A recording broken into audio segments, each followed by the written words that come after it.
Well, I guess we are back to having some fun. Justin Trudeau and Jagmeet Singh separately were both seen out in public, and they were greeted accordingly with a warm welcome and an abundance of questions, and obviously no answers, and a little bit of heckling. We also have these Indian protests that are erupting outside of an Indian consulate, I believe in Vancouver, and they are taking up the entire street.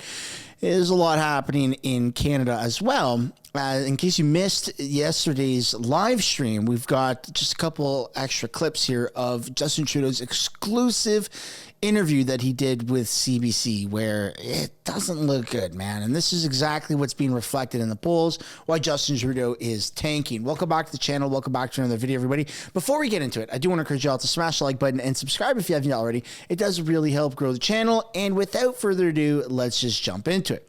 So we've got the polls here. The Conservatives are still sitting at 206 seats projected, with a bottom line of 178 and a top end of 229.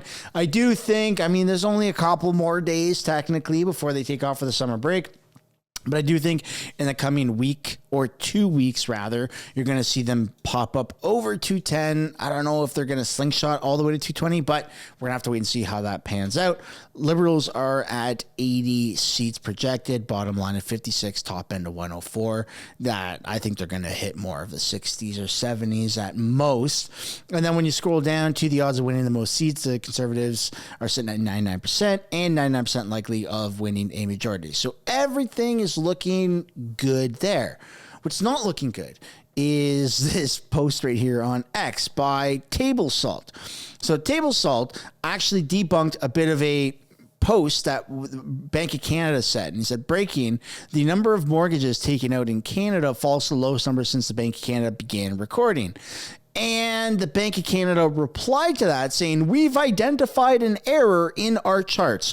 The figures on mortgage originations for the first quarter were missing data from March. The corrected data has now been published. And they quote tweeted, civilian Table Salt. So that's kind of crazy that you have the Bank of Canada's official X account. They don't even have their ducks in a row, and they are being corrected. And well, at least they're acknowledging their mistakes by, plebs such as us. So kind of interesting, but I'd love to know what you guys think down below. No surprise, Bank of Canada didn't get the numbers straight because budgets balance themselves. All right, let's get into what's happening in India. In Canada with Indians. Citizens Court of Canada to sentence Modi, and they are claiming that he killed Najar Singh, which, by the way, today or yesterday was the anniversary or something of the sorts. And this is what it looks like. It's pretty hectic.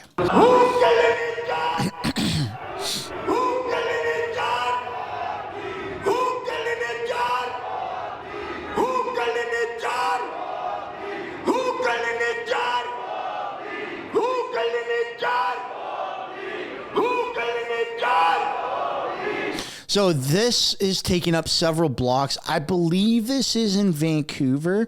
It's kind of crazy because why? It's not Canadian. I honestly, I don't care. I don't care about other countries. I don't care about other countries' leaders unless it involves our country directly. And they're saying that India's leader Modi sent in assassins and killed Hardeep Singh Nijjar, who was a listed bad guy in India, and Canada aided and abetted him, and he wasn't even here legally, technically. I'm not really sure. No one really knows. It's all very controversial, his story. But yeah, yesterday also, to close up question period, they had a moment of silence for Hardeep Singh Nijjar, who was apparently assassinated by India's PM. So, there's reason to be concerned because that could be foreign interference, not with our elections or per se, but still, yikes, not looking good for Canada, especially not looking good for Trudeau. You have a bit of a adjustment in the polls. Even a separatist group and the NDP is potentially going to bypass, when it comes time to vote, current Prime Minister Justin Trudeau. That is insane that Trudeau's popularity would fall to fourth place behind a separatist group, the Bloc. That is insane, folks. Never before has a Prime Minister of Canada fucked up this much. This is wild. And speaking of messing up, we've got this douche nozzle, Bill Blair, who is saying more mis and disinformation. Now, on the advice of the Canadian Armed Forces, I authorized the Canadian Margaret Brooke to sail into Havana, where it arrived on Friday. The Canadian ship visited Havana to demonstrate Canada's presence, naval capability, and commitment to safe and open waters in the Americas. Now, on the advice... Okay, so this is extremely controversial because ever since Russia and Cuba have sorted their stuff out, there's been a ceremonial attendance in Cuba by Russia. And that's what happened the other day or the other week. So Russia goes and docks at the port of Havana in Cuba, and they celebrate, they shoot off a couple blanks. Canada, there was so much controversy around this. Canada's Navy ship went there as a mistake, as a coincidence. Apparently, according to Bill Blair, it was all part of a big master plan. Yet what's really wrong about this whole thing is if it was part of a master plan, why did this woman right here, Melanie Joly, go on mainstream media and say, we had no idea that Russia was there. What a coincidence. But since we were there while Russia was there, we used that time to make sure that they didn't do anything crazy. Kind of weird that there's this much miscommunication within our government. Like, you'd think that they're in a WhatsApp group or a Telegram group or a Facebook Messenger group or just a regular secured line group for their party saying, this is what's happened. Here we go. In case you have any media press conferences or interviews, stick to the story. And they can't even do that. So it just shows that the leadership within the Liberal Party is non-existent. There's no communication.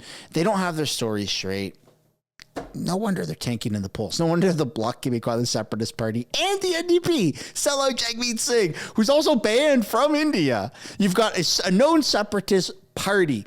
You've got a guy who's banned from other countries around the world, and they're still doing better than Justin Trudeau. You can't make this up at all.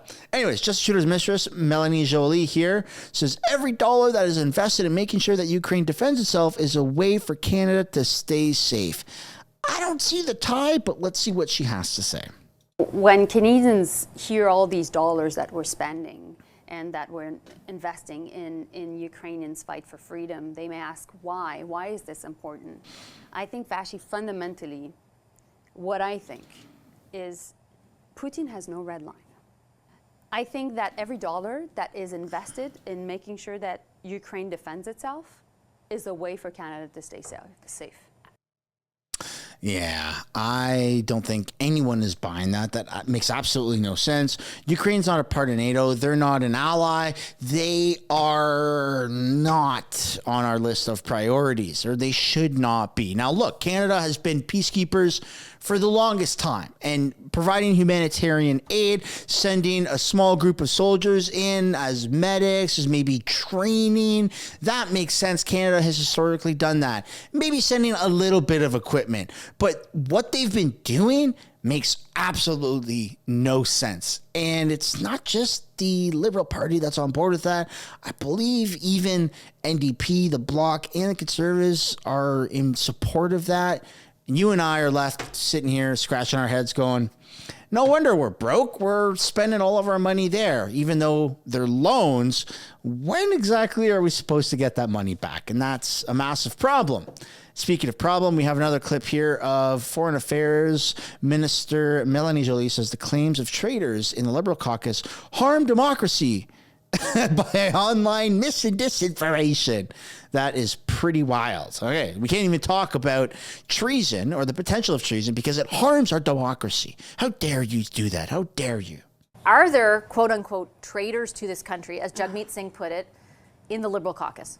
Listen, when I hear these loaded words, I feel that it's really hurting our democracy. Because fundamentally, foreign interference is a real thing. It's been happening for years. Now it's more of an issue because also of disinformation, misinformation online. But all democracies in the world are facing this.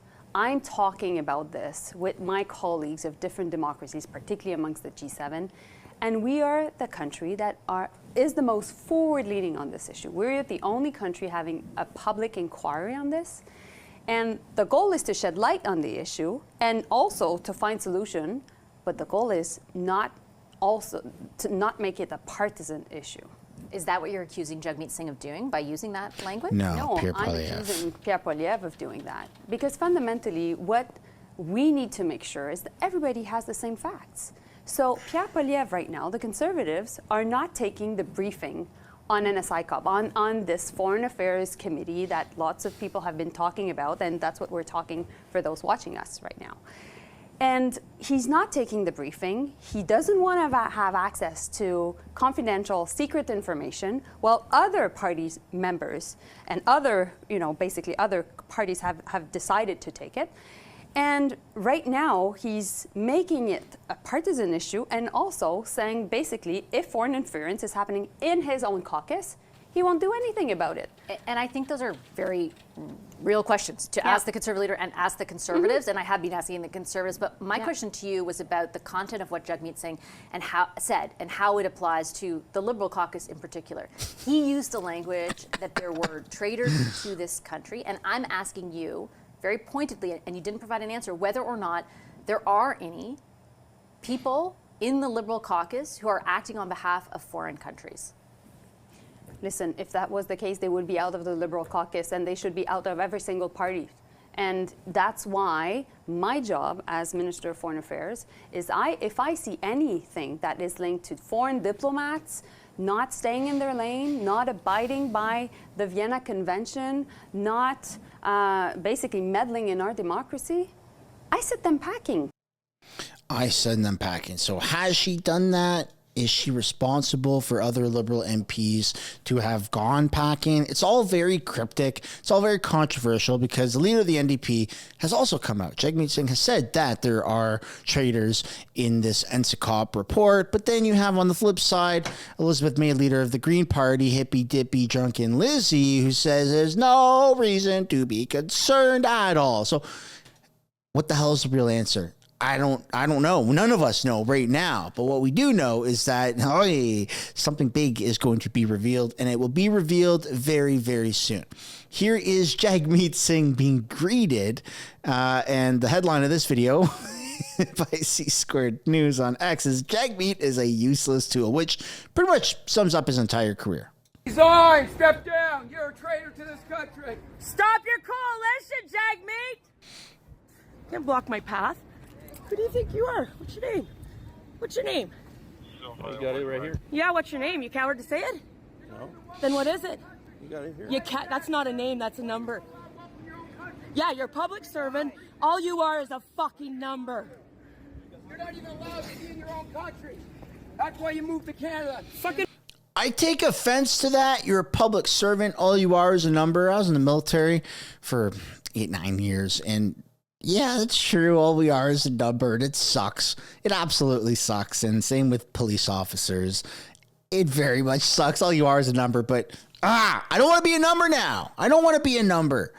But I once was, and that sucks. can move all around. There's not enough of them to block us. Jagmeet, you are a terrorist and a tyrant. You're a terrorist. Your daughter is going to have to pay for your salary. You betrayed the government. You are a tyrant.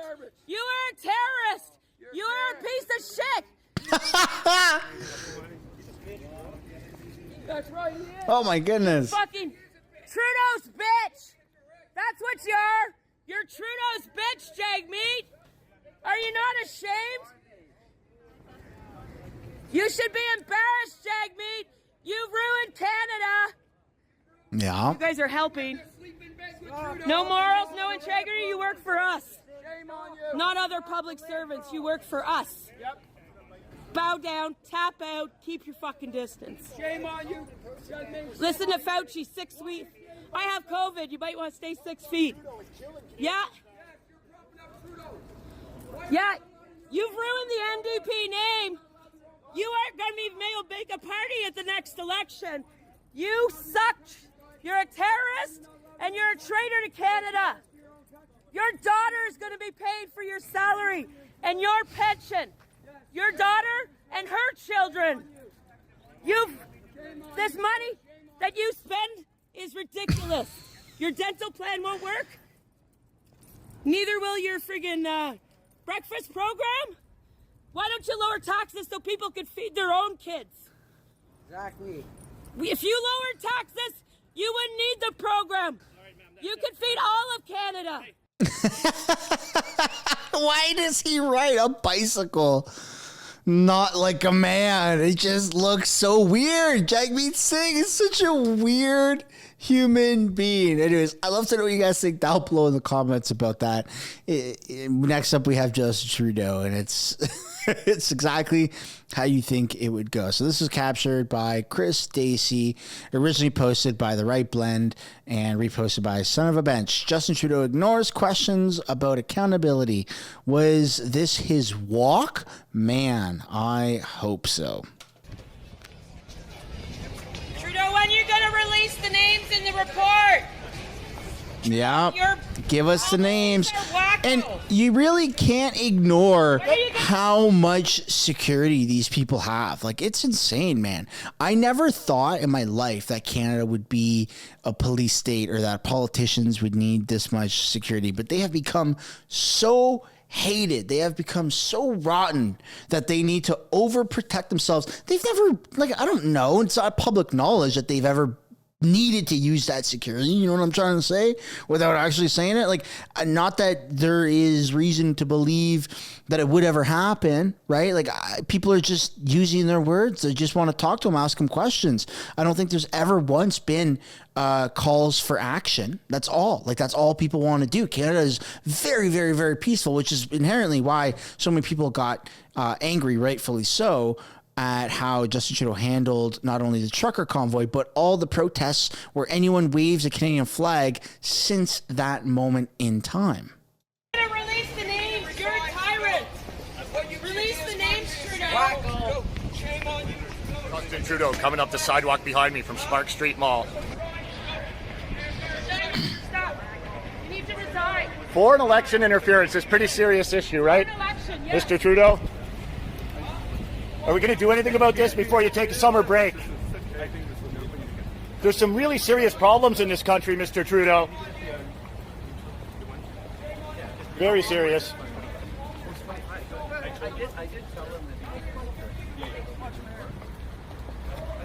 Trudeau, foreign interference, and you're on the list, probably. Is that why you're not reporting it? Because you're on the list, Trudeau? Are you on that foreign interference? We need some accountability and some transparency in this country, Mr. Trudeau. Promise transparency. Where is it? Call an election. Just go on summer break, go to the cottage. Do you guys have any integrity with your job? Great job, Daisy Media, on catching Trudeau in the streets where he belongs. And finally, we're going to take a look at Justin Trudeau's exclusive interview with CBC. Now, you may have caught some of these clips yesterday on the live stream, but for those who haven't, I will play some clips right now. So this is a clip by True North. Canadians are not in decision mode right now.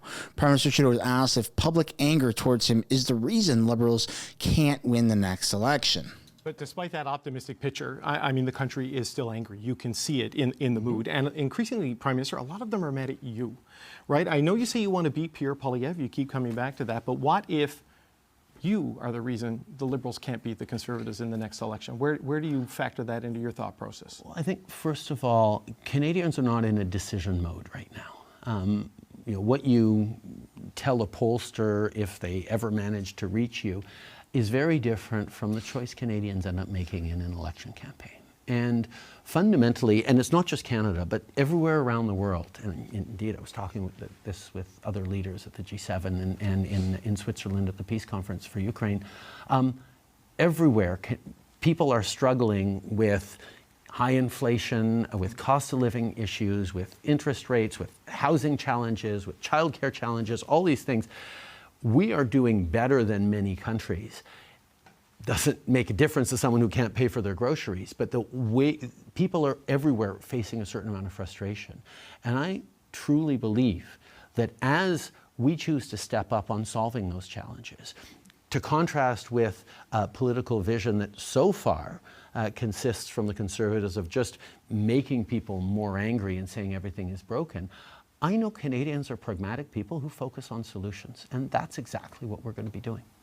Just absolute narcissism and delusions.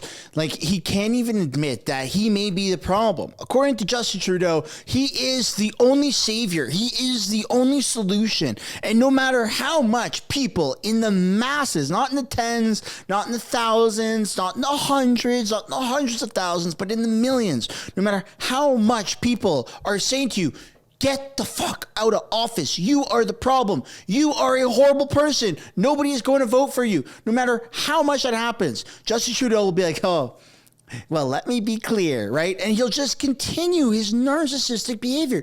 I'm willing to bet that even after he gets completely pummeled in the next election, he finds an excuse going, well, you know, maybe it just wasn't the right time for this election. You know, we're going through a lot of changes. There's a lot of mis and disinformation happening. Like, who knows? He's just so freaking stuck in his own brain. He's so narcissistic.